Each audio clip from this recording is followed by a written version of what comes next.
E aí, pessoal, voltando aqui sobre o tema Teoria Geral do Recurso, com a disciplina Processo Penal 3, mas agora com a matéria propriamente dita dos recursos em espécie. Para a gente entender toda essa dinâmica sistemática trazida pelo arcabouço jurídico processual penal a respeito dos recursos em espécie, e eu prometo para os senhores tratar de todos os recursos em espécie até o final do semestre, o professor precisa rememorar com os senhores aquilo que eu acredito que os senhores já têm noção, né? O que, professor? Seria a dinâmica trazida da divisão das justiças criminais, ok? A gente tem uma justiça criminal conflituosa ou conflitiva e, igualmente, temos uma justiça criminal consensual ou negociada, né? Sempre antes de 1988, antes da promulgação da Constituição Federal, havia a justiça criminal conflituosa, onde o titular da ação penal, tendo em seu poder elementos informativos suficientes a demonstrar a constatação material do crime, bem como os indícios suficientes de autoria, a necessidade de oferecer denúncia buscando a responsabilização criminal do autor do comportamento delituoso, cujo objetivo máximo do Ministério Público à época, portanto, antes de 1988, era a segregação do direito à liberdade de locomoção, né? Restringindo, constrangendo o indivíduo no sentido de repelir o seu direito à liberdade de locomoção, considerando, por óbvio, um processo criminal que fora instaurado, aonde, em razão da instrução probatória, se conseguiu de forma certa e determinada, mediante um juízo de certeza, a aferição de sua culpabilidade.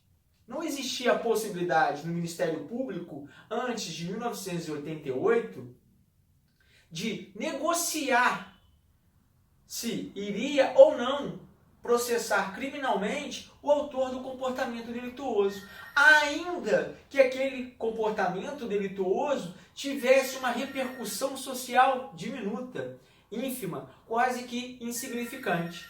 Se houvesse a previsão legal e um tipo penal daquele comportamento, e se o autor daquele comportamento encaixasse a sua conduta de forma perfeita à norma penal incriminadora, portanto, o Ministério Público, tendo a materialidade delitiva e indícios suficientes de autoria, deveria oferecer denúncia, iniciando o processo criminal, buscando a responsabilização criminal daquele indivíduo, daquele cidadão.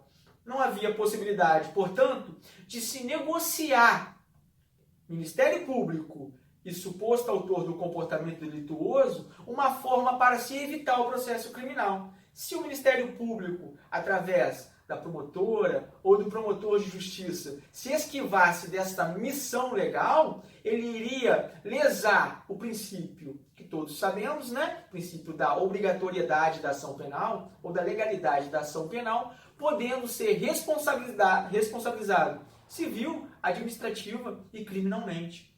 Então era o dever funcional daquele que integrasse os quadros do Ministério Público oferecer denúncia buscando a responsabilização criminal daquele que com seu comportamento esteve em curso numa prática delituosa. Com o passar do tempo, o escoar dos anos, né, percebeu-se que houve o aumento da criminalidade, bem como houve um incremento da prática delituosa, no sentido de se evitar a descoberta da autoria, né? Os autores dos comportamentos delituosos faziam suas práticas no sentido de evitar ao máximo a descoberta de sua autoria, né? O Estado, por sua vez, se ocupava de todo e qualquer comportamento delituoso, ainda que a sua repercussão social fosse diminuta. Não havia a possibilidade de se evitar a instância penal, de se evitar a ação penal. O legislador constitucional, de forma inteligente, prevendo uma necessidade de conceber uma estrutura melhor para a justiça criminal, fez o seguinte: ventilou no artigo 98, caput, inciso 1 da Constituição Federal, sobre uma nova forma de se fazer justiça criminal, mencionando sobre um órgão integrante do Poder Judiciário, denominado Juizado Especial Criminal. Bem como o legislador constitucional, nesses dispositivos que eu fiz menção, citou no Instituto da Transação Penal. Ok? Nesta dinâmica trazida lá em 1988, através dessa norma programática. Por que é uma norma programática, o artigo 98 da Constituição Federal? Porque ela deve ser regulamentada por um diploma legal. Quando o legislador constitucional previu essa forma de se fazer justiça, a justiça criminal, na verdade ele estava prevendo, antecipando uma nova maneira de justiça criminal, a justiça criminal consensual ou negociada, que foi regulamentada de forma estadual através da Lei 9.099, do ano de 1995, né? E no âmbito federal, através da Lei 10.259, no ano de 2001.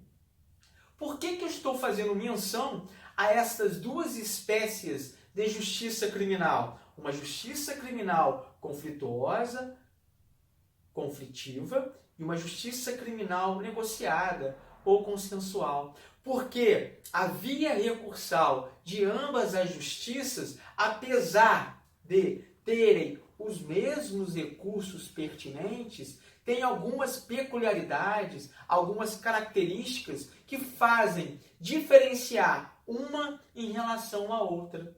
Esta é a ideia desta aula neste momento. O professor faz um comentário de alguns dispositivos que tratam do recurso de apelação, dos embargos declaratórios da justiça criminal consensual, bem como dos dispositivos que tratam igualmente dos recursos de apelação e embargos declaratórios na justiça criminal conflitiva ou conflituosa. Porque a dinâmica que se opera em uma e outra justiça, quanto à via recursal, se dá de forma diferente. Por exemplo, a previsão dos recursos de apelação e embargos declaratórios para a justiça criminal consensual, lá da Lei 9.099, do ano de 95, se dão através dos artigos 82 e 83. Ok?